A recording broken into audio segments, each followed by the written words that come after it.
دي طايحه لما بتتلبس يا بنات فوق دماغنا ودماغ اللي خلفونا، بتتلبس كده كده اهو، بداية شعري كله كده وبتتلف على قفتي كده.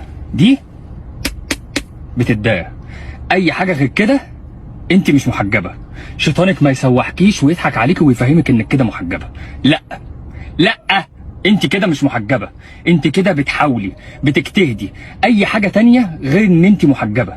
ما تقنعيش نفسك ان انت محجبه. الحجاب ده ان انت تعفي نفسك، تداري جسمك كله، معالم جسمك ما تبانش، ما تبقيش لابسه الحجاب ولابسه بنطلون هيطرقع من عليكي. لا، ده مش حجاب. اي حاجه غير كده. بارك الله في هذا الشاب، والله العظيم انا كنت فعلا طالع اعمل فيديو عن الموضوع ده وشفته قدامي فقلت لازم انزله، عشان يا جماعه الموضوع زاد عن حد قوي. النبي صلى الله عليه وسلم يقول كلكم راع وكلكم مسؤول عن رعيته. بنتك اللي طالعه بالمنظر ده وبالحجاب ده وبالشكل ده هتتسأل عنها يوم القيامة. الفلوس اللي انت بتديها لها عشان تجيب اللبس ده ستسأل عنها يوم القيامة. ده مش حجاب يا جماعة اللي يبين الشعر واللي يبين الرقبة. للأسف بنات اعدادي وبنات ثانوي ودلوقتي بقى بيعملوا كده. اما لما تكبري وتدخلي الجامعة هتعملي ايه؟ فخلي بالكم يا جماعة. بنتك بص عليها وهي طالعة، بنتك بص عليها وهي طالعة، بنتك بص عليها وهي طالعة. هتتسألوا عليها يوم القيامة. والله العظيم يا جماعة كلكم راع وكلكم مسؤول عن رعيته. وانت يا بنت تعملي في نفسك كده ليه؟ انت بتبقى عرضة للشباب انه يقعدوا يبصوا عليك ويعكسوكي. اتق الله عز وجل، اتق الله عز وجل. كل واحد بيشوفك انت عمالة تاخدي بحر من السيئات.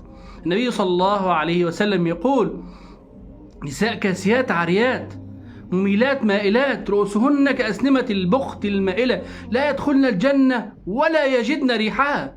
تخيلوا يا جماعة ان تبرج المرأة ما يدخلهاش الجنة ولا حتى تشم ريحتها بسبب التبرج بتاعها. فرسالة للبنات: البسي محتشم، البسي لبس محترم، البسي لبس فضفاض، البسي لبس واسع، البسي لبس يرضي الله عز وجل. ما تلبسيش لبس يفتن الشباب.